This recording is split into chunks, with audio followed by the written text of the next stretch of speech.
Good afternoon, teachers. I welcome you all to this session on behalf of Cambridge University Present Assessment. Today is our third session in our series Empowering Educators, focuses on social emotional development in early childhood. Today's topic is building positive relationships, social skills for preschoolers. Good afternoon, teachers. I welcome you all to this session on behalf of Cambridge University.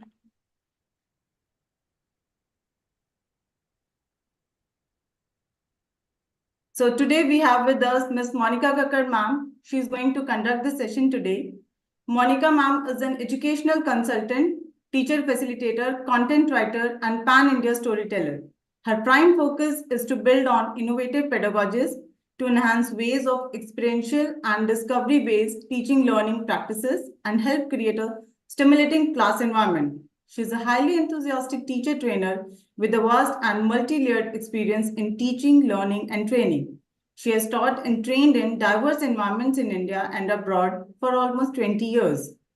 She has been trained in storytelling by Geeta Ramanujan of Kathalya, the International Academy of Storytelling. She continuously learns, discovers, and researches with principals, teachers, parents, and children. Thank you, Monica ma'am, for taking up this session. So now you can, I'll hand over the session to you. You can start. Thank you so much, Vandana, and thank you all the teachers for being here. I hope I am audible and I'm visible. If I am, kindly put up your hand, please, so that I'm rest assured that I am heard and I am seen.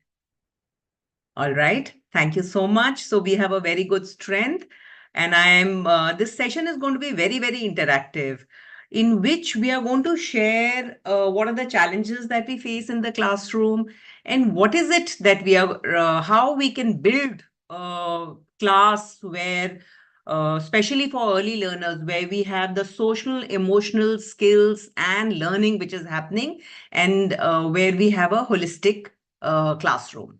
So, let me begin with welcoming all of you, wherein together all of us we build social emotional learning in the classroom, in the timetable, in the space, and in embedded in the calendar that we have. Now, let me start with the one of the case studies. Uh, how do you feel when a child comes to school the first day? Especially this question is for really preschool teachers and the early learners. How do you think the child behaves the first day? And I'm looking at the chat box and I'm looking at your responses, please. How do you think? Good evening, everybody. It's Shweta. Thank you. Thanks. I can see your messages. How do you think? And how do you feel that the shy? Thank you, Ishika. Shy, very shy. Yes. What are the other emotions of the child? Cranky, sad, scared, excited. A lot of you are writing confused, sleepy, shy. He cries, she hesitates. Beautiful, hyperactive, new environment, puzzles. The child is very, very puzzled, confused, excited, beautiful, nervous. Such beautiful responses. Thank you so much, everybody. Now, my next question to you is I came across a child. This was a grown up medical student in a medical college who used to write a lot of dark poetry. And this girl, she had no friends at all and she was very, very lonely. Now, I asked her, why are you so lonely? And why is it that you do not have friends? Can you gauge, or could I have answers wherein you can just think that what would have happened in her school life for her to be so lonely? Just share whatever wild guesses you have, and I'll tell you actually, this is a story of which I have understood. This is from my life, so I'll give you the right answer that what happened actually. So, what would have happened to that girl who was in a medical college going to be a doctor, and still she was so confused in her life? She had no friends, she had nobody to talk to, she was really lonely, under pressure. She did not know how to manage her emotions. What would have happened in her school days or in her childhood? Any guesses? I'm waiting for your guesses, please. Perhaps the child did not have good family background. Thank you so much. That's very, very Simona. That's beautiful. Who else can make any guesses? Ma'am, we have received so many responses. Child may be bullied, Bullied, thank you. Low competitive confidence, situations, and yes, from certainly. Tushi ma'am being shy, and Right, from Rishalika ma'am had working parents, no personal life, quality time, lack of beautiful, self-confidence from Barkha ma'am, atmosphere beautiful, at home, language barrier. Then we have lack of social skills, lack of confidence. lovely, No one beautiful, tells stories to him or her. very nice. So, lovely responses, teachers, and I'm really, really grateful to all of you for participating so eagerly. Um, is my screen visible, Vandana, or has it vanished? Ma'am, no, you have to share your screen again. I think I'll do that again. Yeah. Sorry, teachers, for this confusion. Is it visible now? Yes, ma'am. I'm not able to move my screen. I think I've done something to my screen. Let me just reshare my screen. Yeah, sure, no issue. So, teachers, I'm really proud of you for giving such lovely answers. My third case study is this is a girl from my family who was when in grade 10th. Let me give you the answer for the second medical college student. You know what happened with her was from class 6th onwards, she was put in coaching. And her parents decided not to send her to any school, but to a proxy school wherein her attendance would be marked and she will not go to a regular school. She will have no interaction. She will only prepare for NEET exam and she will only do coaching. So this girl did not go to a formal school. So you can see the result, that how emotionally discharged or how emotionally vulnerable that girl was.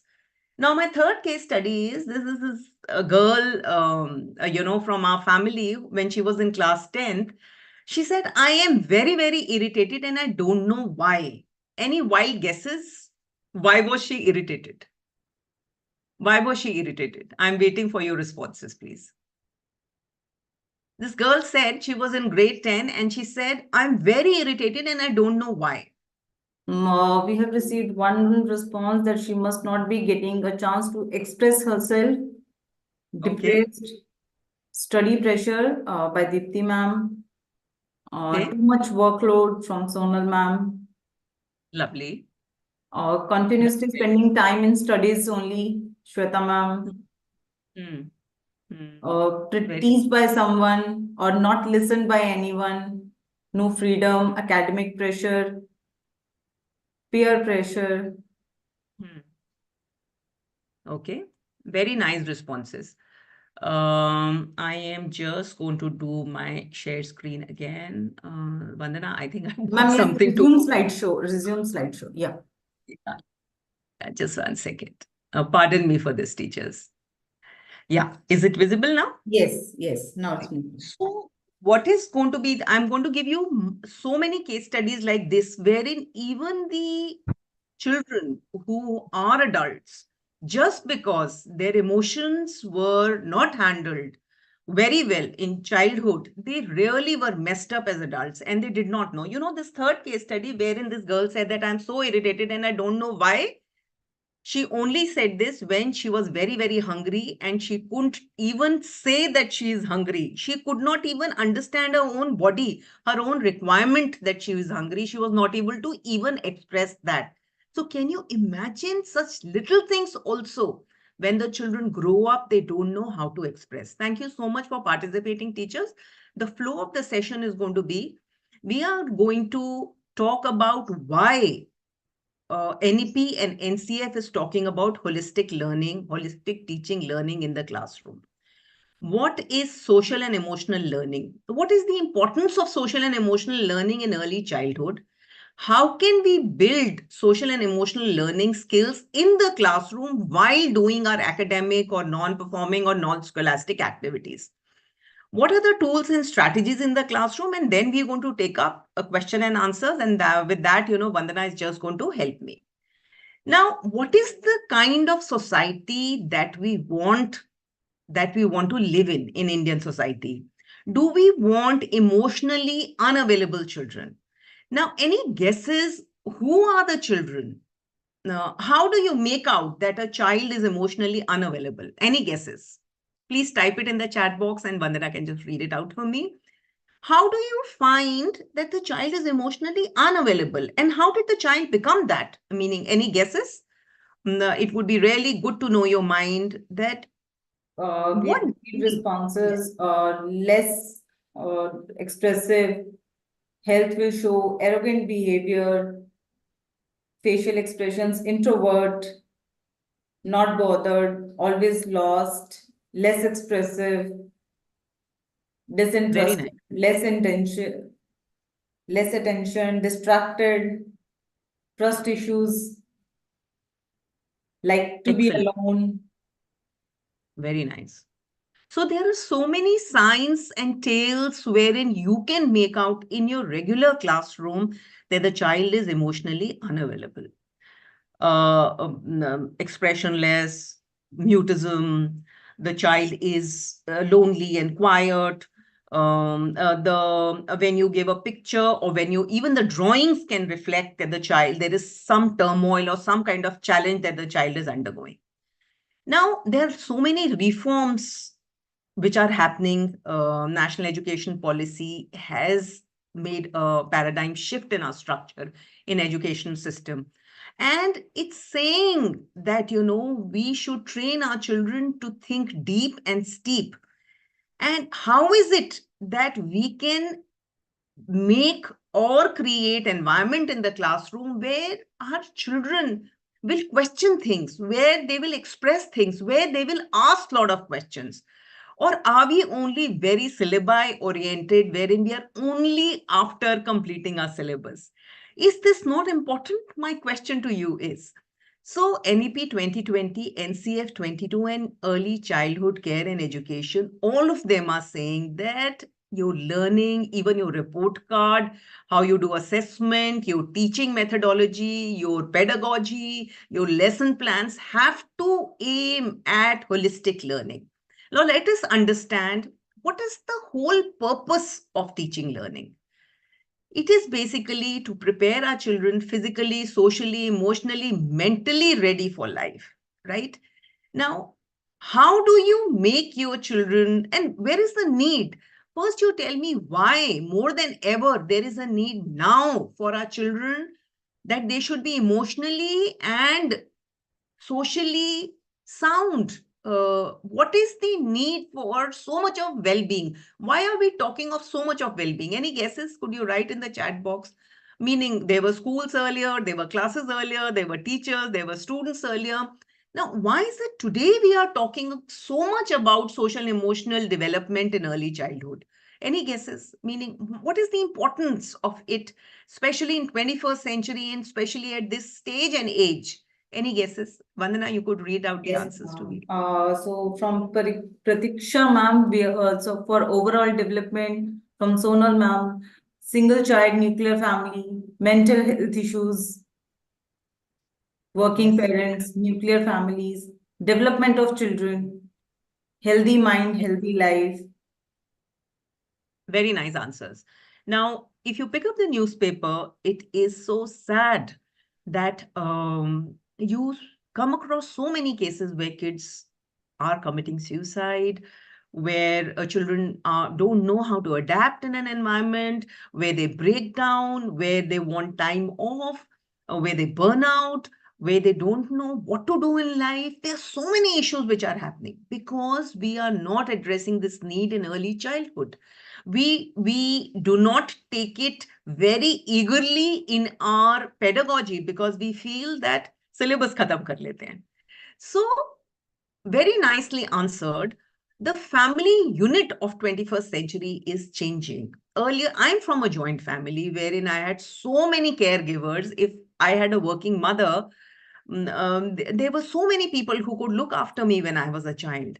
But somebody very rightly said, one of the teachers said, nuclear family. Family unit is changing. Both the husband, wife both of them are working. Now, who's going to look after the child? Who's going to listen to and address the needs of the children? Right? So it's very, very, very important that not only are you going to as teachers, as parents, you're going to take care of the just the basic needs of the children, which are air, water, food, shelter, and the safety needs of the children. But what about love and belonging? What about when the child wants to tell you something and we don't have the time to listen to the child? Right? That is why in NCF 22, five-fold development, that is Panchakosha Vikas, that has been very, very, very boldly spoken about and has been said that not only are we looking at one development domain, but we are looking at the entire five-fold development domain. Now, what are these five-fold development domain, which is very, very important, not only mental, physical, but also pranic, chitsik, positive energy, the complete we so right now we are only focused on bodhic vikas, but what about the other five-fold development which should happen? So basically it is derived from what we do: physical, social, cognitive, language. So we are very focused on numeracy, we are very focused on literacy. We are doing a lot of things in our pedagogy in the classroom. Where are we are building the language of the child, we are doing numeracy, we are doing a lot of things, we are doing physical exercises. But what about social and emotional? When you set your lesson plan, are you taking care of all the developmental domains? Or are you only very subject oriented in your pedagogy?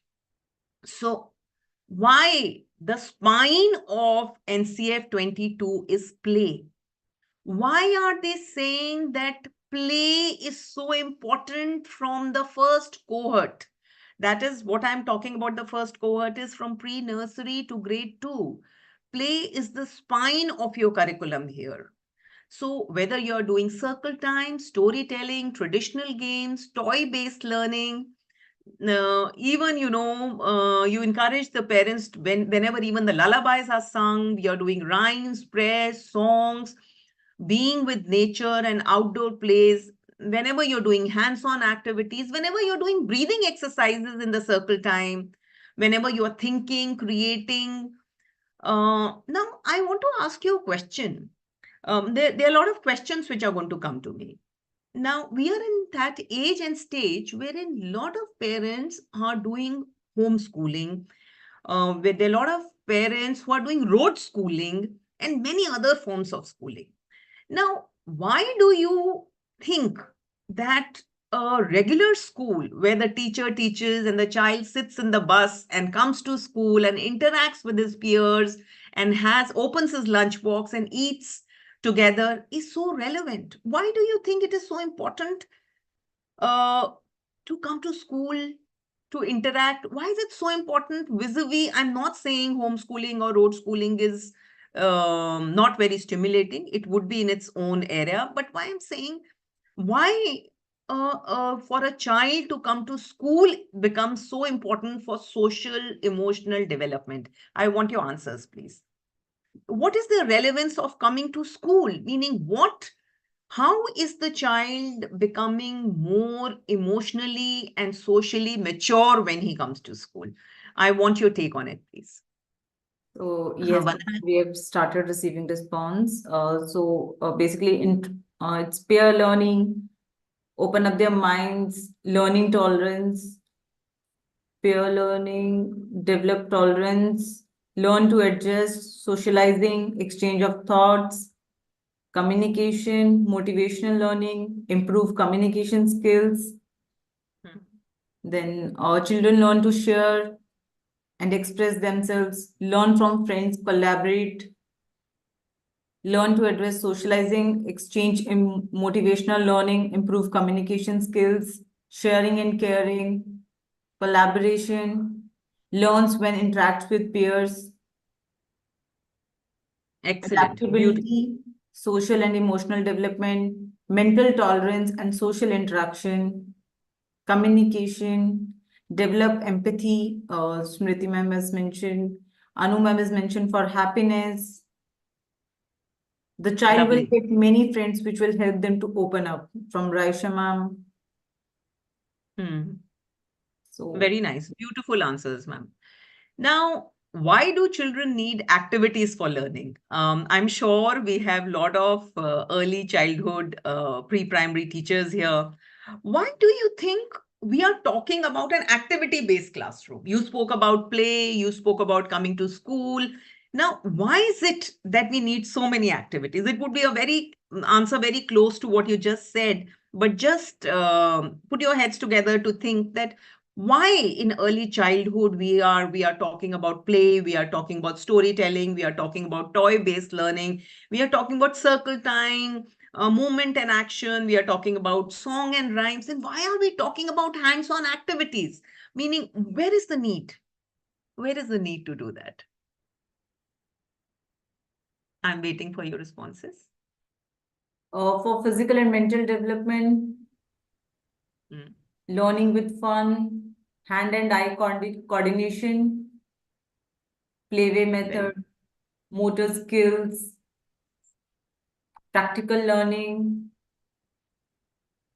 beautiful. Very nice responses, teachers. Also, when the child is playing or when the child is doing activity, they learn team building, they learn collaboration. They're saying, please wo pakda do, please usko rakh do, can you please give me your scissor, can you give me your pencil, can I help you? There is so much which is happening while the children are engaged in activities.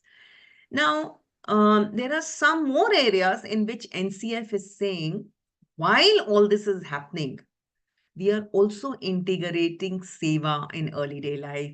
We are also building on rootedness in Indian culture and Indian tradition, and we are also doing character building through it. We are also giving children opportunities for critical thinking and making them making them think if tomorrow there is a problem, how is it they can give solutions? How can they become problem solvers?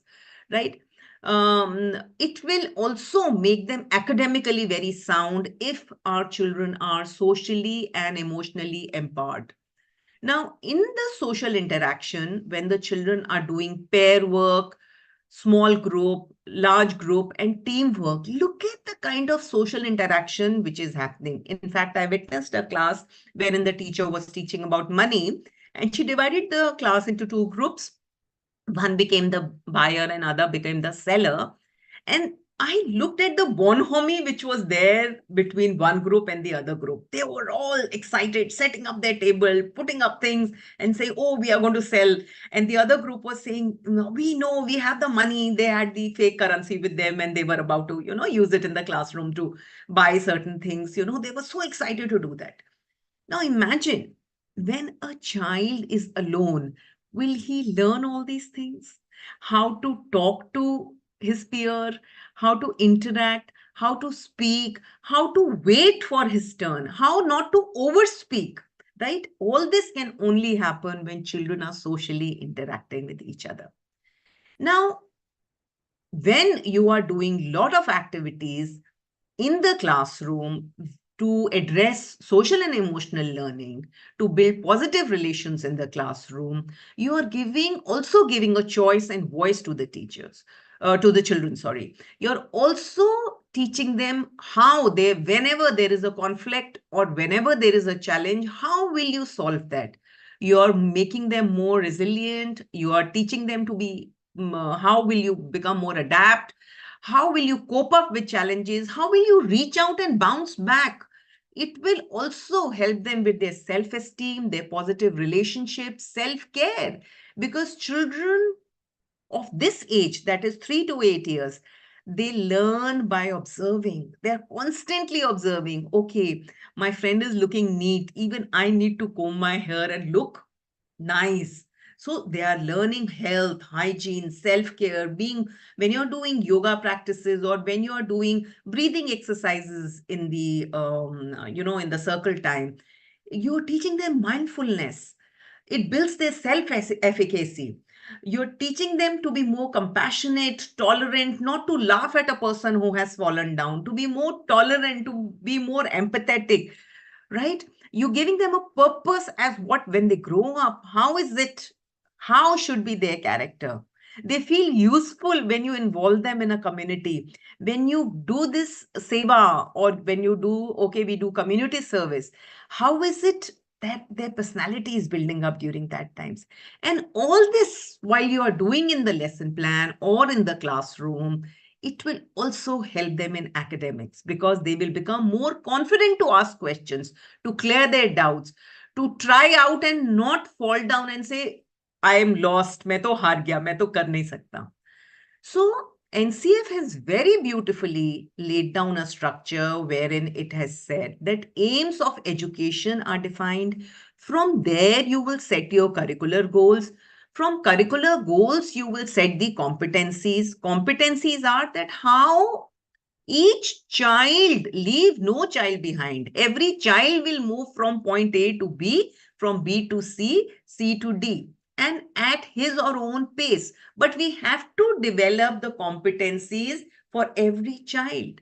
And from there, learning outcomes will come. So in the lesson plan where you were writing learning objectives, now you will write learning outcomes. Why will you write learning outcomes? Because you believe in your children, because you believe in your children that every child is skillful and every child will be able to achieve the desired goal, if not at the same pace, at a different pace, but he or she will. So you are setting your learning outcomes so that because you believe in your children and you say my each child is capable. Now, when this is from Bloom's taxonomy, when you say that we will teach in such a way that every child will be able to create, then why is it that in our pedagogy, in our classroom, we can't listen to the children, we can't observe them carefully, we can't give opportunities to all the children, we just pause for a while. And there are certain times while we are teaching and we only have a 40 minutes classroom, we kind of skip that area wherein when a child will ask question and we will say, oh, I will answer that question later, or can I talk to you tomorrow? And so at that time we are modeling to say that you're not important. How is it that we can create a classroom wherein every child feels important, right? So NCF also talks about Panchari, which says that, how in every classroom you will do a bit of introduction of the concept. You will give a conceptual understanding. You will also give abhyas, that is, the child will do a lot of activities, individual, group, pair, teamwork, to understand the concept, give a lot of time, and then the children will apply their understanding through worksheets or make demonstrations and then expand their knowledge. So, how is it while doing all this for your concepts, you can also build on emotion and social skills in your pedagogy? So, my question is that in the classroom, do we do reflective thinking? Do we have time in the classroom in which we tell children, okay, can you reflect on your day? And was it a good day? What is it that you did not like? Were you troubled? What are the things that troubled you? What are the kind of emotions are you feeling? Like when you do circle time, do you talk about how are you feeling today? Happy, sad, पेट में दर्द है, not feeling okay? Is there any challenge? Right? So when we are talking about differentiated learning, why is it that we can't have differentiated social and emotional empowerment in the classroom? Why is it that we can't address the needs of every child? Meaning, I just want to understand the challenges that you face. And the most important thing for social emotional understanding is when you have a good connect with the parents, because this triangle will only get completed when the parent, teacher, and student complete the triangle. When a parent feels so invited by the teacher and the teacher is so easygoing with the parent that she can easily call the parent and say, the child looked very sleepy today, I hope he was okay. And when the parent can easily has so much of trust in the teacher, that they are not fearful of the words that the teacher will say, that they can easily call up the teacher and chat up and say, ma'am, my child is not well. Could you just look at him for a while and take an extra care of this child, right? So how is it? Now we are going to come to the techniques, that how is it that we can build emotional skills for overall development. Now, playing together, taking turns, and teaching them cooperation in the classroom, modeling social behavior. If, as a teacher, I model kindness, empathy, politeness in my while speaking, pausing, giving chance to every child, the children understand that this is the norm, this is the life, this is how it's going to be. Because the child's world of a 3 to 8 years in early childhood is very limited. He only sees his parents, grandparents, siblings, teacher. Teacher is like a second mom to him or her, and little bit of neighborhood. This is his entire world. So if you observe the children doing role play, you will be able to see which child is a leader, which is a shy child, which is the child which will go out and help others, which is so. Do we have space in our schools or in our classroom wherein we invite our children to resolve their conflicts themselves? In fact, I was visiting one of the schools wherein a teacher had a table and two chairs, very simple table and two chairs. And two children, whenever they fight, they said, why don't you sit in the corner and talk to and resolve it yourself? So teacher is showing confidence in the children. She's saying that I'm giving you a chance to resolve. Otherwise, you will have children, ma'am, he's hitting me. Ma'am, he's taken my eraser. Ma'am, he's pinched me. Ma'am, he's put my food in the dustbin. Ma'am, he's taken away my lunchbox. You will have so many complaints. So you have to sieve and sift, and you have to see that what are the things that children can resolve themselves. Now, you have to, in circle time is a very important time, and please use it for social emotional building. Now, in the circle time, daily do this activity in which you ask the children that, how are you feeling today? Are you feeling sad? Are you feeling happy? Are you feeling angry? So, if while in the day you come across a child who's really angry because somebody has hit him or somebody's taken away something, just tell him it is okay to be angry. Meaning, if I am angry, I can't suddenly become calm, right? Take your time to be calm. Think about it, that why are you angry? So to be calm yourself, to use your soft voice, to assure children that you're going to be fine is a very good idea. Now, make the child recognize the emotion and regulate the emotion. Now, it's very easier said than done. The first stage is that how will the child recognize the emotion? Meaning, why am I irritated? I don't know. Why am I angry? I don't know. We do this song so many times. If you're happy and you know it, clap your hands. If you're happy and you know it. So, if you're sad and you know it, what will you do? Right? So, activities to foster teamwork and collaboration. Practice consistency and support, meaning we have to initiate a support group for our children. So have regular interaction with the parents to understand that how is the home environment, what is happening in the classroom, is it matching with what is happening at home, or is there is a challenge at home, right? I have come across so many children who sit absolutely quiet in the classroom, who look to be so unkempt. Their hair are not brushed, their eyes are so sad. And do you think while the child is so sad, is he ready to do numeracy and literacy? While emotionally he's not ready, right? So role play, when I say, good morning, children, how are you all? I hope you all are doing well. So, while I greet, good morning, my children are also learning to wish each other. And if I teach my children that whenever I need help, I ask for help. I actually do it whenever I need help, I ask for help. So if we train our children that whenever you need help, you can ask for help. You can ask for help from me, from Didi, Bhaiya in the classroom. You can ask for from your classmates. So we have to give them this environment wherein there is trust, there is love, and they feel wanted. So, and it's very important to be positive ourselves, to praise positivity. So, whenever there is a positive behavior, if I see a child who's sharing his meal, or he's helping others, or he's using polite language without even naming the child, just praise the behavior and say, wow, this was such a nice act, right?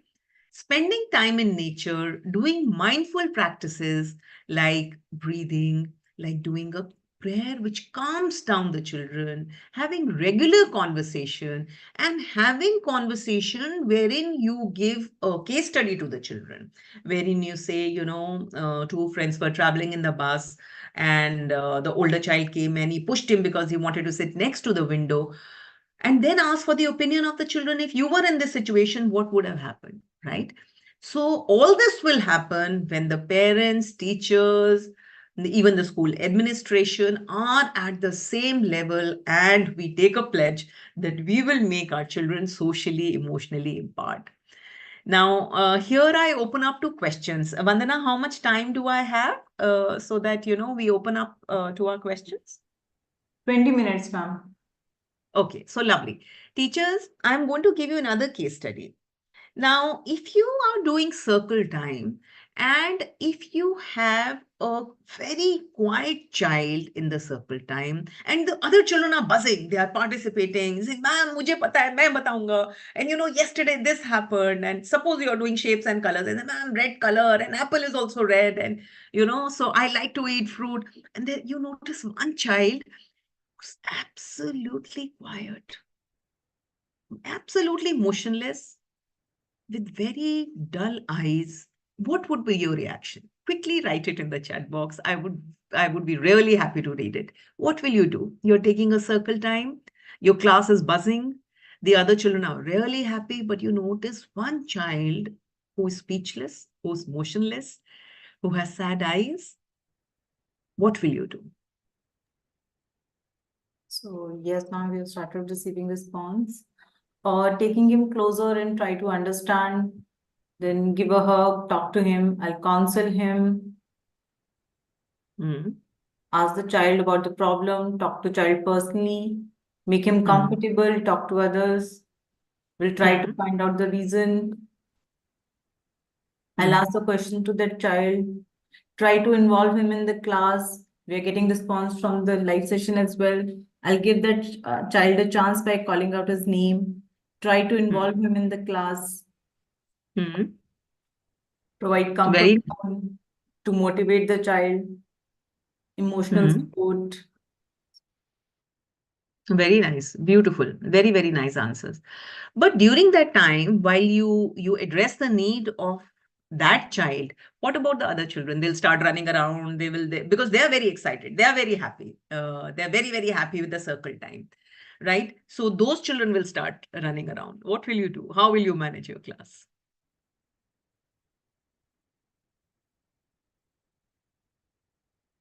And you are telling that child to participate. You are coaxing that child to participate, but the child is not budging. The child just refuses to speak a word. He just sits with his eyes down and he's motionless. I'm asking you this question because all of us face this challenge, and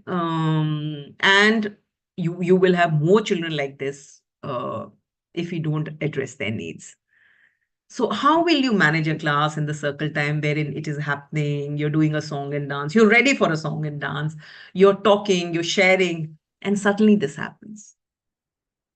So, ma'am, we have received response from Sangeeta, ma'am. I'll interact with the child indirectly by using humor. Make them busy in activities. Engage them in other activity. A personal session with child, and again the session with the parent of the child as well. Beautiful. Talking Very nice. personal with person with the child. Change the topic. Ask the students to take care of that particular student. Involve him in other activities. We'll Right. ask more questions. The child can be given some responsibility in the group. Hmm. Okay, very nice. Beautiful responses. Now, my next question to you is, now you have a child who's continuously complaining and he says, ma'am, he touched my tiffin, he took my pencil, he took my eraser, which is like a normal thing in the classroom. How will you handle this child? Please write your responses.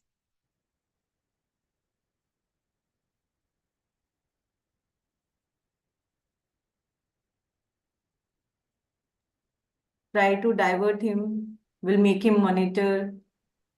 Give some responsibility to the child. We'll make him Okay. busy in some work. Hmm.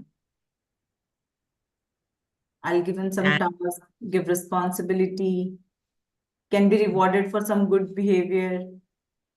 beautiful. Ask him to Very nice. do some task.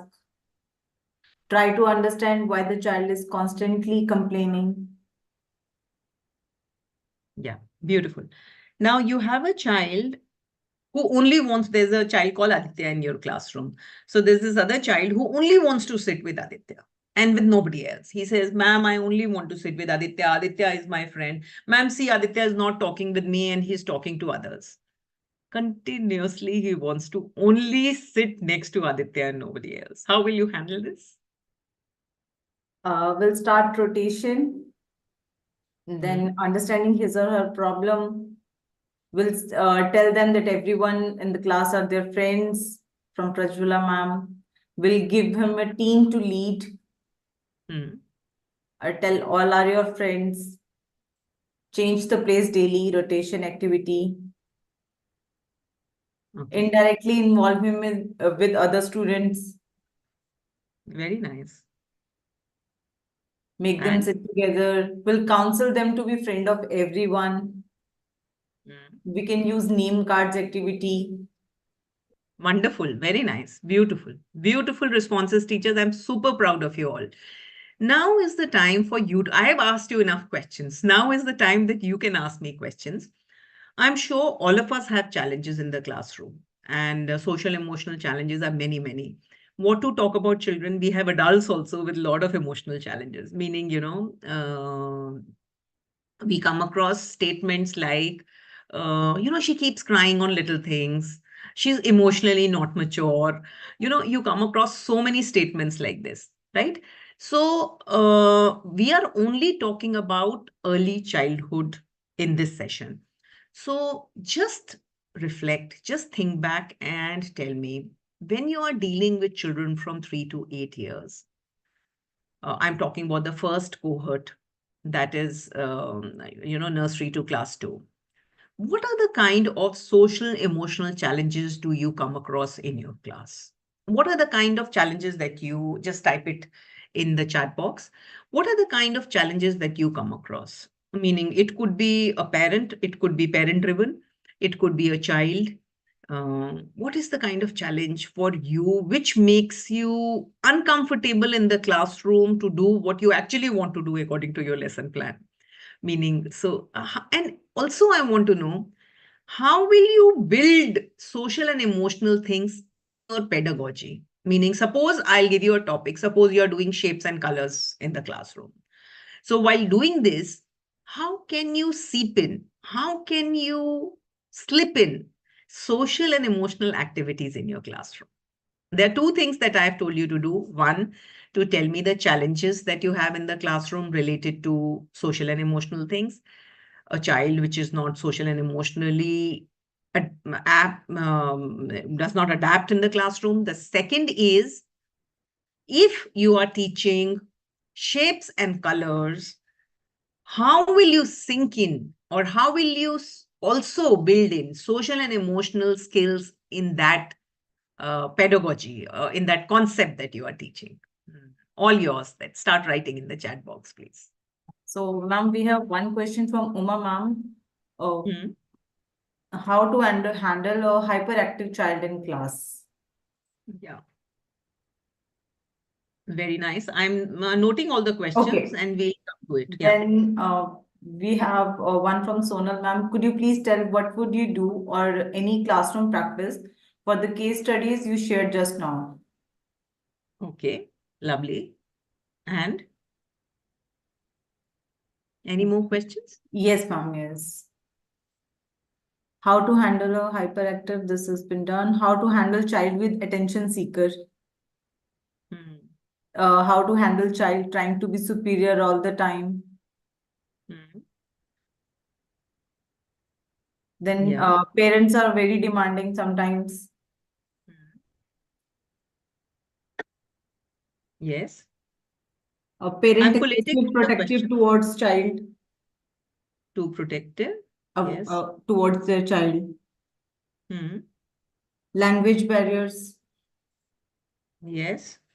How to remove shyness if a child is shy. My parent compared to other children report card, and then they all the time torture to my kids what to do. Hmm.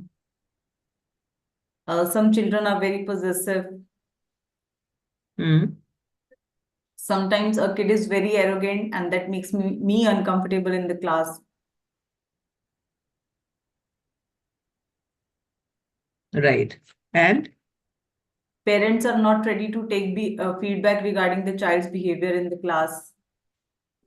correct feedback not How to taken. handle the child who is prone to crying, Crying. Okay.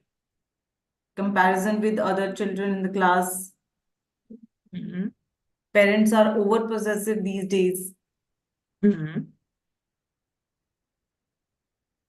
And How to deal with students who throw tantrums. hmm. How can we bridge students who are struggling in remembering things?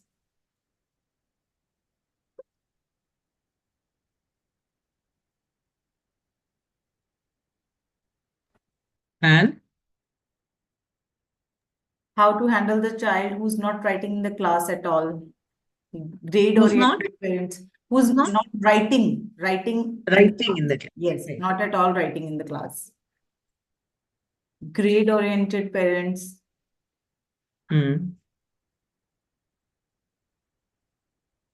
How to handle slow learners and RTE students.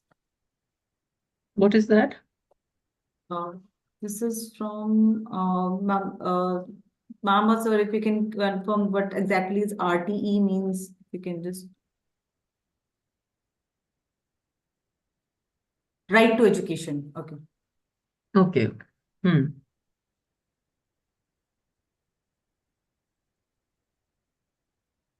And There is a child who is scared of same age children, but nicely engaging with adults and older children. How should we make the child engage with same age children? hmm. Right. Hmm. So, ma'am, I think we can Yeah. start with first, please. Yeah. Yeah. Before I start to answer, you have to tell me you are doing shapes and colors in your classroom. And in while teaching shapes and colors, you are doing language, you are doing numeracy, you are doing everything, song and dance, everything. So, in while doing shapes and colors, how will you build social and emotional connect in the classroom? Through that, only in that, meaning that's your concept, and your pedagogy is you're doing shape, you're doing colors, children are doing a lot of activities, but in your timetable, how will you build social and emotional connect? Please write the answers in the chat box. So, ma'am, we have received few responses.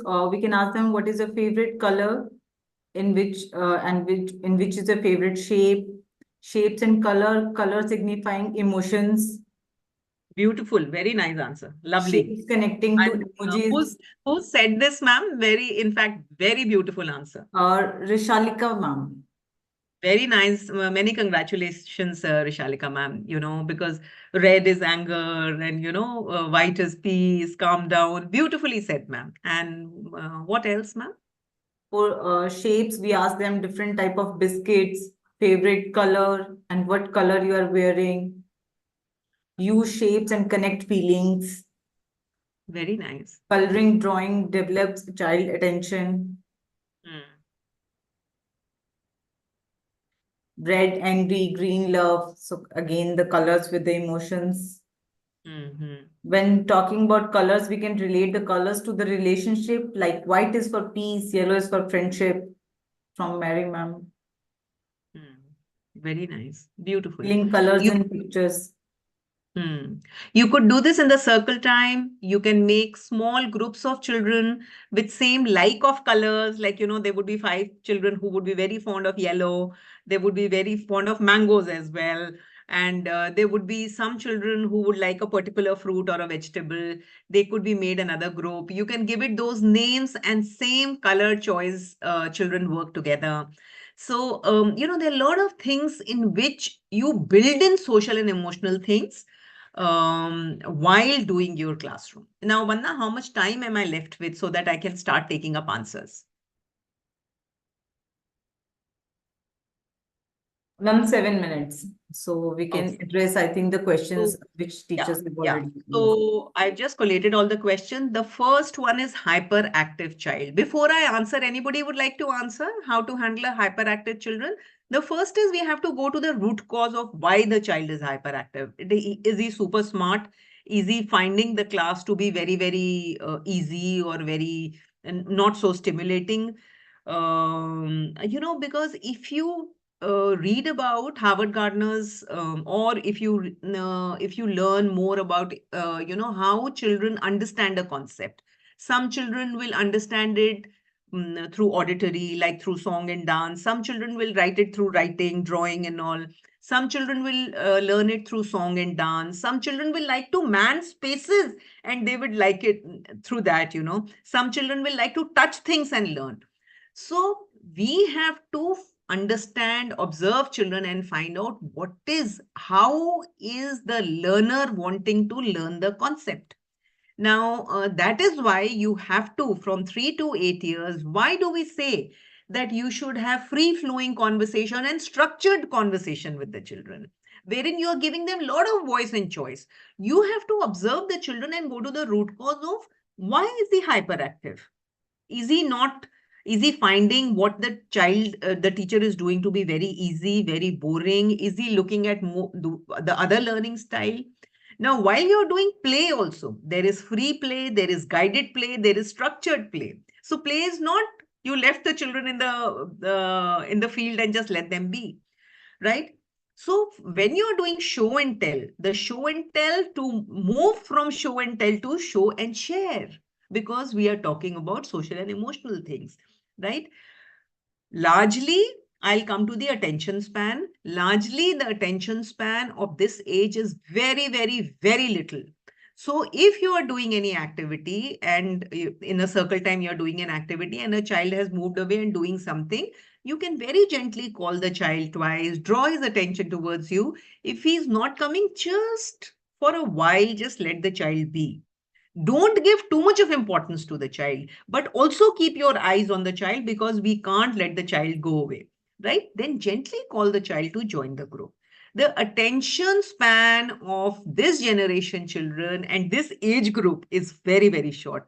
So make sure the activities that you are doing in the classroom are very stimulating, wherein the children are also engaged and involved in the classroom, and which is very exciting.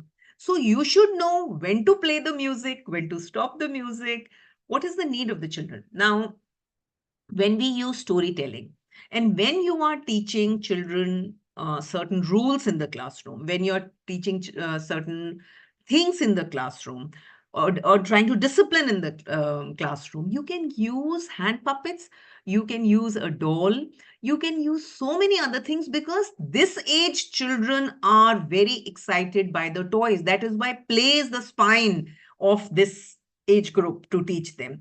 So when you get the hand puppet or when you get the doll, or give it a name and make it the major protagonist and say, oh, he's a guest, he's visiting today, and let's see what he has to say. So you are not saying it, but that doll or that hand puppet is saying it. When you tell a thing through a story, it is better understood by the children. It has to be a very short story with a lot of impact, right? Now, when we talk about toy-based learning, there are pretend toys. If you look at the children very carefully while they are playing also, you will see some children would be playing ghar ghar, they would be playing doctor doctor, some would be playing teacher and class, some would be saying mummy papa. So by the biggest assessment tool that we have for this age group is observation. If you observe the children closely, you will not only learn their learning styles, their needs, but also you will understand who is a lonely child, what is their requirement, right? So you will also understand, somebody said the child feels very, very superior. Why the child is being bullied? So web a story around it. Tell the children that, there were two boys who were in the bus. One child which always used to talk, the other child was quietly. But one day, turn the old fables into contemporary story. That is, if you do the hare and the tortoise story, say the hare was very fast and he always used to win the race. But the tortoise won the race one last time. Why? So you turn the story into say that being superior every time and not listening to others sometimes does not pay. Now, parents' demand is because they are scared, they are fearful of something might happen to the child. Now, when we reassure them, imagine they are also very, very scared that because it's the family unit is just husband, wife, and one child. Now, and the child is always very blue-eyed. So they're very possessive about the children. Now, they just need to be reassured that your classroom is a home away from home, and teacher is more worried. And I have been a teacher and you are my fraternity, and I know that when you go back home and when you sleep also, when you close your eyes, you will see those 30 children more than you will see your biological children, right? Because if a 6 hours to 8 hours if a child is with me, it is completely my responsibility. And I know the teachers are really careful, even they are very protected about their children, right? Yes, the language barrier is there, and NEP is talking about, multilingualism, wherein when a child is coming from a language which is not spoken by the teacher, the child feels lost. So, if a teacher makes an extra effort to find out what is the common language, which is like a bridge to reach out the children. Like, suppose I do not speak Punjabi, but I know that the child is coming from a Punjabi language. And if I learn two, three greetings in Punjabi language, I have cracked it, right? Right. So, the shyness, the hyperactiveness, you have to find out what is the root cause. Why is the child shy? Is he not sleeping well? Is he, is he wearing a hear, meaning, does he have any sight problems, hearing problems, right? And parents are possessive. Even we are very possessive as teachers of our children, right? And yes, some children or some parents can be very arrogant, but you have to do it through stories, through plays, through drama, through circle time, through songs, through rhymes, to make them understand that it is not a good thing to be arrogant. It is one of the things, but what is the reason behind being arrogant, right? So, and you should never give inflated feedback or deflated feedback to the parent. Always give correct feedback, even if it is you feel, because it's a teacher's responsibility to give the correct feedback to the parent, but how you will give it is the magic. Now, first I have to say what the child is good at, meaning academically the child might not be very good, but maybe he wishes the teachers, maybe he helps the others. So as a teacher, it becomes my duty to highlight the good traits or the good demeanor of the child first, and then come back to the things where he can pull up his socks, right? So it is all the trick, and the magic is all about how you are saying things, right? Yes, parents do tend to make comparison because we live in a society, and parents make a lot of comparisons to say, ma'am, that school is doing so much of handwriting. Why are you not doing? Because we are following a different methodology.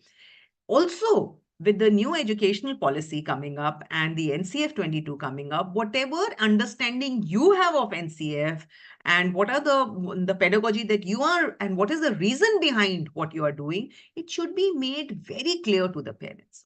That is why the parents' interaction is very important. Tell them, ma'am, I am doing this for a reason. This is how I do this in the classroom. When I give a home assignment, once in a while, whenever you give a home assignment, make it very exciting and always give a very easy home assignment, very experiential home assignment, wherein the child can do the home assignment with the help of parents, grandparents.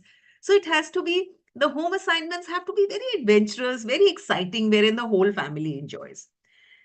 Now, yes, some children do not want to write in this age because they don't find writing very exciting. That is the whole thing, right? So, when you read about the learning styles of the children, just go back and read about Howard Gardner's theory of multiple intelligence. Right? We have five senses. And similarly, the learning, we have broadly 7 learning styles in the classroom. So you will find how a child learns. So when you are setting your lesson plan or when you are doing your pedagogy, try and involve all these styles in the classroom so that there is music and movement, there is storytelling, there is a bit of writing, there is audio, there is video, there is dance, there is drama. The child is exposed to everything so that so you explain the concept in every way so that the child can pick up his best way or a combination of ways, right? Yes, we do have slow learners and we also have smart learners in the classroom who feel very bored. When the child is very hyperactive, maybe he's a smart learner.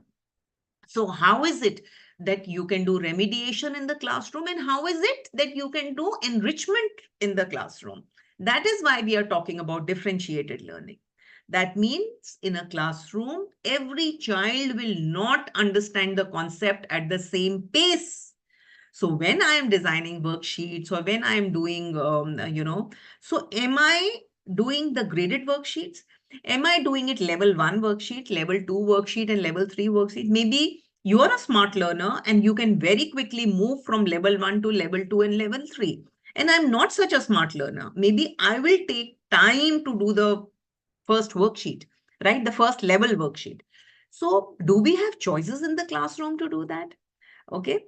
So, yes, some children are very comfortable with adults and they do not talk to younger children. That is because of the environment that they are coming from. So, we have to model. So, the child is impacted by two major things in this age, that is home and school. So, you are trying your best in the school. Probably the language used at home is very, very adult like and it does not cater to his needs. And he has older cousins at home and older siblings, and probably he's the only child. So, what he hears is and he sees is only adults. Right. So, yes, parents are very worried about the report card. That is why there is holistic progress card which has come up and which has its own parameters wherein it says now the teachers would not only be mapping only the academic scores but also how the child behaves in the classroom. Is he gentle? Does he wish? How's he with his peers? So it's a very good idea to go through the progress card structure that has been given. It's a beautiful document, and you will be surprised that once you understand it beautifully yourself, completely yourself, you will be able to make parents understand that why academics is not the only thing. You have to also gauge at the other skills of the children, right? So I hope broadly I have answered all the questions, Vandana.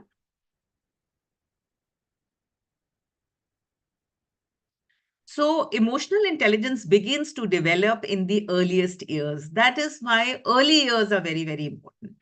All the small exchanges children have with their parents, teachers, and with each other carry emotional messages. So, if we do our job well with earlier years, we have actually made the true citizens for our country.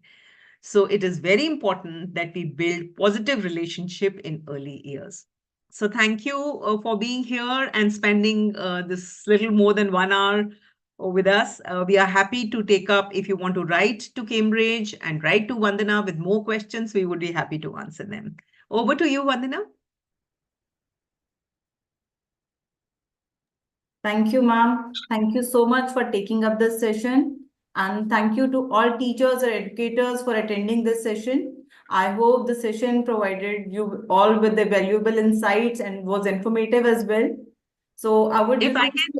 can, Yes, ma'am. quick feedback from the teachers of if it added value to their classroom. Yes, definitely. So, teachers, I have pasted the feedback form link in the chat box and also mentioned our email ID. So please do share the feedback for this session. And if you have any queries, any further questions, you can write to us at schools@cambridge.org. Thank you once again, teachers, and hope to see you all in our next session of this series on the joy of story time on 6th of March 2024, same time at 4 p.m. Thank you. Thank you, everyone. Thank you once again, Monica ma'am. Thank you so much, everybody. Stay blessed. Bye-bye. Bye. Bye.